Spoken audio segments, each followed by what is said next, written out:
Assalamualaikum warahmatullahi wabarakatuh. Saya ucapkan kepada pensyarah subjek pertumbuhan dan perkembangan kanak-kanak ini, iaitu Puan Nurul Hidayah binti Muhammad Saleh yang tegas lagi bijaksana, serta rakan-rakan dan para penonton yang saya hormati sekalian.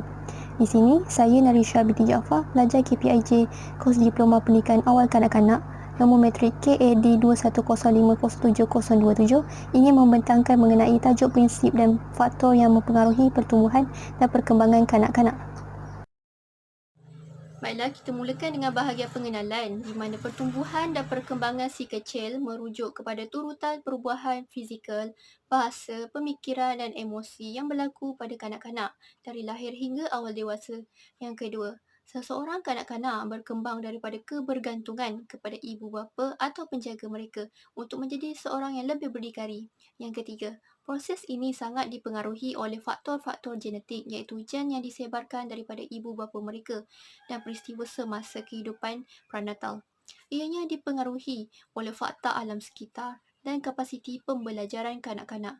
Ianya juga membantu anak-anak dalam perkembangan fizikal, kognitif, bahasa, sosial, moral, personaliti dan sebagainya.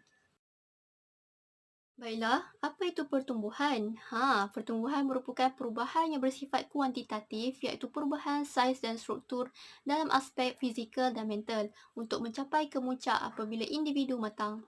Baik, apa itu bersifat kuantitatif? Maksud bagi bersifat kuantitatif ialah kajian yang menggunakan maklumat atau data yang bersifat kuantitatif melalui proses pengukuran untuk disoal selidik sesuatu ujian seperti ketinggian, berat badan dan pertumbuhan gigi susu.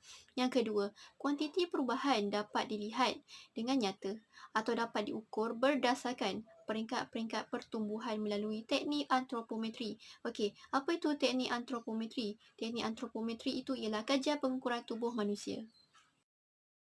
Baiklah, apa pula itu perkembangan? Perkembangan merupakan proses yang berterusan dari lahir hingga kematangan dan akhir hayat atau proses individu mencapai kematangan secara berterusan. Ianya berlaku secara cepat dan sukar diramar. Contohnya seperti warna rambut berubah dari hitam ke putih iaitu uban. Kita teruskan pula dengan prinsip asas pertumbuhan dan perkembangan kanak-kanak. Okey, bagi arah tertentu, yang pertama berlangsung dari kepala ke bawah iaitu dari atas ke bawah yang dipanggil sebagai cephalocaudal. Ianya juga berlangsung dari tengah badan ke bahagian luar iaitu tengah ke tepi yang dipanggil sebagai proximodistal dan hingga ke hujung anggota.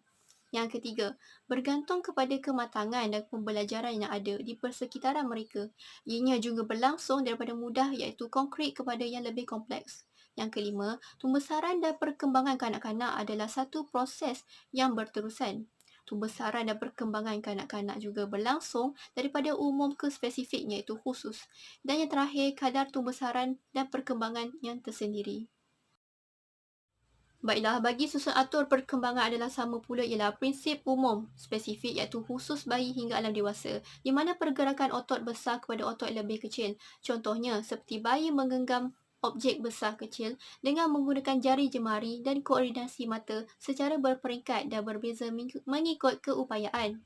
Bagi perkembangan adalah menyeluruh pula ianya bertindak balas terhadap sesuatu rangsangan kerana otot dan tulang belum matang. Emosi juga berlaku secara menyeluruh. Contohnya, perasaan takut. Bayi menangis apabila berasa tidak selamat dan apabila meningkat ke peringkat lebih besar, ketakutan hanya pada situasi tertentu sahaja. Bagi perkembangan berterusan pula, ianya bermula dari peringkat persenyawaan hingga akhir hayat. Kemahiran baru dipelajari menerusi pengalaman lepas dan semakin bertambah selaras dengan kematangan. Seterusnya, bagi kadar kecepatan perkembangan berbeza-beza pula, kanak-kanak pintar cerdas misalnya mempunyai kecerdasan intelek yang tinggi berbanding umur mereka. Kadar kecepatan berkembang setiap domen iaitu kognitif, afektif dan psikomotor yang berbeza-beza bagi setiap individu walaupun urutan perkembangan mengikut suasana atau corak yang sama. Bagi perkembangan anggota badan saling mempengaruhi pula ianya kerana proses perkembangan anggota badan manusia adalah berkait rapat antara satu sama lain. Contohnya, kemahiran menulis melibatkan anggota badan, mata dan otak. Bagi corak perkembangan adalah berbeza-beza pula. Kanak-kanak akan mencapai titik perkembangan pada tahap yang tersendiri pada peringkat umur yang sama. Bagi perkembangan adalah secara berperingkat pula. Ianya bermula dari pranatal iaitu persenyawaan, fetus, janin, kandungan. Peringkat bayi pula dari umur 0 hingga 2 tahun. Peringkat awal kanak-kanak pula dari umur 3 hingga 6 tahun. Peringkat akhir kanak-kanak dari umur 7 hingga 11 tahun dan peringkat remaja dari umur 12 hingga 19 tahun.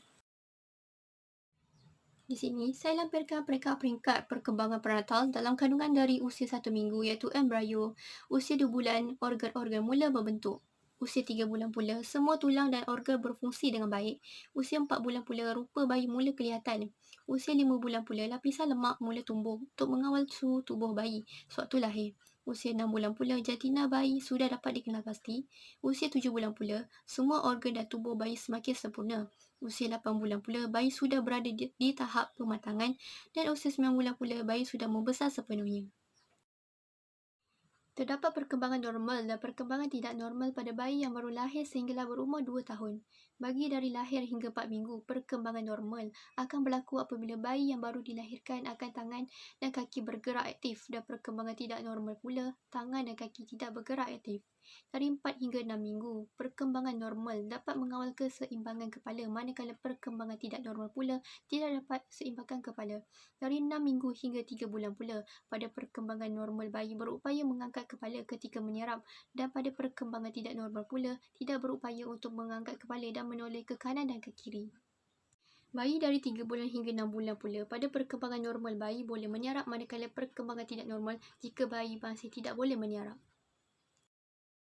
Bayi dari 6 bulan hingga 9 bulan pula, perkembangan normal bayi akan duduk dengan sendirinya tanpa bantuan keluarga manakala bayi tidak boleh duduk dengan sendiri dikategorikan dalam perkembangan tidak normal.